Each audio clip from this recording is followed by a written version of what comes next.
So D5 3.0 has been released recently with some amazing new features. In this video, I will be sharing a workflow for creating this curve house in the forest rendering in D5. Along with that, I will be sharing some of the new features of D5 3.0. Let's get started. Here I have this project file open, and as you can see, we actually have two linked files. We have the topography and this building file. Keeping them separate will help us work easily in D5. To export this model, you just need to go to the D5 tab and then click Start D5. Once you click on that, it will ask you to choose whether you want to load a previous project. I'm going to create a new project. So the files have been loaded, and as you can see, D5 has loaded both linked files separately, just as we linked them in Revit. Okay, I will quickly change the sun position so we can see our model clearly. Now the first thing I'm going to do here is remove this terrain. To delete this, we can just right click here and select delete. Now let's talk about one of the main features of D5 3.0, which is the realistic ocean. To create an ocean, we can click here and select ocean. There we go. We have got this realistic looking ocean here. But as you can see, our model is submerged in the ocean. In such a case, we can adjust the height of the ocean to match our model. To do that, we can simply click the ocean, or you can select it from the list on the left sidebar here. And it will give us these settings. Let's reduce the height. Now the first thing which I would like to do here is create a collision model. For the topography, we just loaded from Revit so that the water stops at the edges of our topography. To do that, let's go to coastline, and if I scroll down here, we have this coastline anchor. Let's click this plus button and then let's select our topography. As you can see, the side model is selected. Then click done.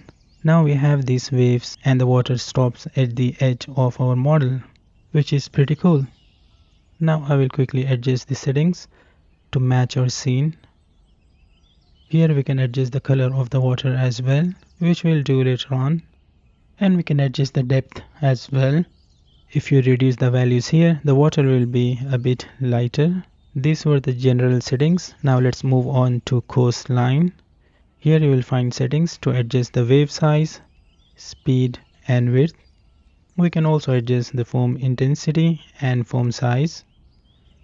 As you can see, we have created this cool looking ocean here. Now before moving forward, we should set up the camera view.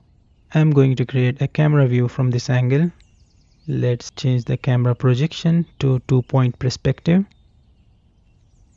and adjust the field of view. Once that's done, let's go ahead and click here to create a new camera view. Now moving on, let's talk about another D5 3.0 feature, which is Volumetric Clouds. D5 3.0 offers new cloud settings. To access them, first you need to turn on clouds. Here you will find some presets available. You can go through them by clicking the thumbnails. Of course, you can adjust these presets as well. The cloud settings lets you adjust the 3 layers of the clouds. Below that, we have global cloud settings.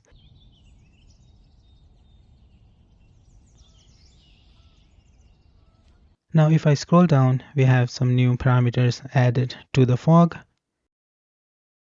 We can now adjust the fog density, height, base height, and start distance. I will turn it off for now and we'll talk about it later. Now let's work on the materials. Let's adjust this material. I will change the material type to displacement and load a height map. This is basically the default displacement map feature we had before, but now D5 offers a true displacement maps feature, which I will talk about in a moment. For now, let's adjust the height.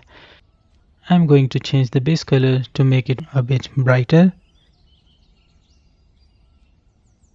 and adjust the scale of the texture. I will quickly apply the materials to this building. I will be using a plaster material from the D5 material library. To apply the same material to other objects in your scene, you can simply click duplicate and then pick the objects. Now let's apply this metal to the mullions as well as to this railing.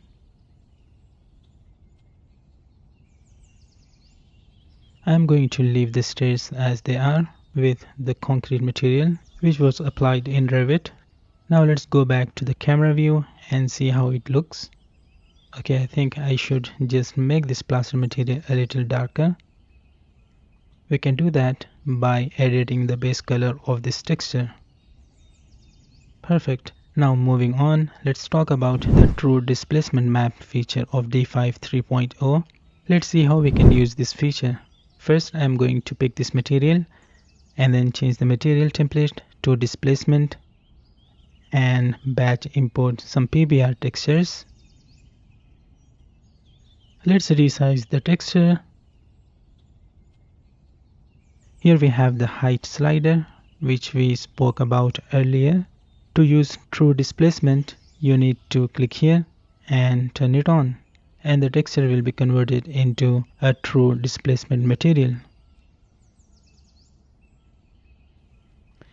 Now let's adjust the height. If you don't notice much of a difference, you can click this remesh button. Remember, remeshing might cause the edges to explode or become distorted. To fix this, simply check the maintain continuity box. Increasing the remesh value will add more polygons to the model for higher detail. Finally, enable triplanar to fix the UV mapping. You likely need to experiment with these settings until you achieve your desired result. So this was a quick demo of this new true displacement feature. Keep in mind that using many of these in your project might slow down your workflow. Anyway, I will quickly replace this material. Moving forward, I am going to scatter grass here using the scatter tool in D5, which is my personal favorite tool. Let's click add scatter, pick the topography and click create. Here we have a couple of options. You can either choose your own assets or use a preset from D5. Let's use this one. There you go. As you can see, we have created this cool looking grass within a matter of seconds. Anyway, I want to increase the scale of some of these assets. To do so, you can simply select the asset and it will highlight in this list. You just need to click it and then scale.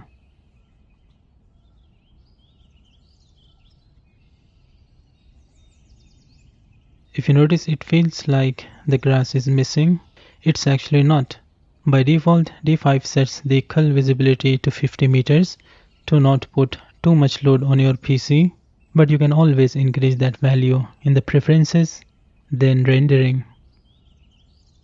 And here we have preview cull distance. If I increase it, we'll be able to see the vegetation here. Of course, I'm going to return it back to 50 meters, so it won't take too much memory.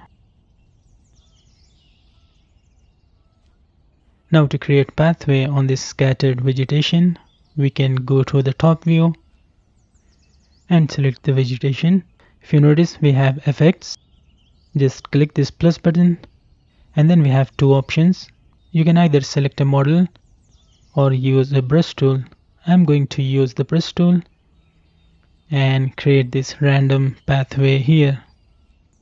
There we go. Now let's add some other assets and scatter the trees using the same method we used to create the grass. If you want to remove any assets from the scattered vegetation, you can simply double click it, click done, and you can either resize it or delete it.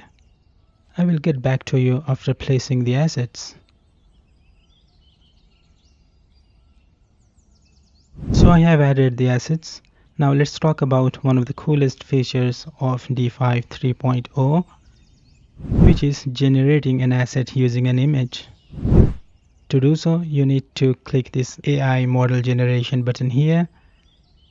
Before we had the text to 3D option, but now a new tab has been added, image to 3D. Just click it, upload your image, give it a name, and hit generate. You will get a new 3D model created from the reference image within a minute or two. There we go.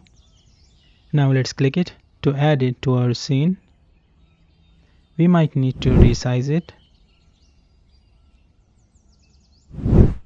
I'm going to go to the top view and rotate it like so.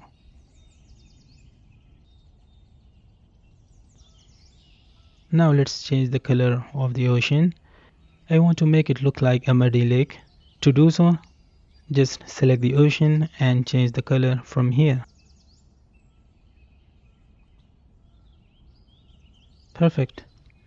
Moving on to the final render settings, D5 has this cool AI feature that allows you to match the settings using a reference image. To use that option, you need to click this AI atmosphere match button. First, you need to click Snap Current View to allow it to provide some reference images. By the way, you can upload your own reference image as well. If you want to see other reference images, you need to click this random image button.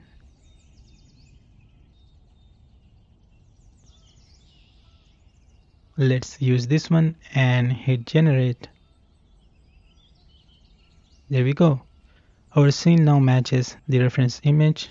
I will reduce the strength. And of course we can adjust the effects once we have the settings from the reference image. Now that the base is set, I will quickly play around with the D5 effects settings. I am going to start with the exposure and contrast.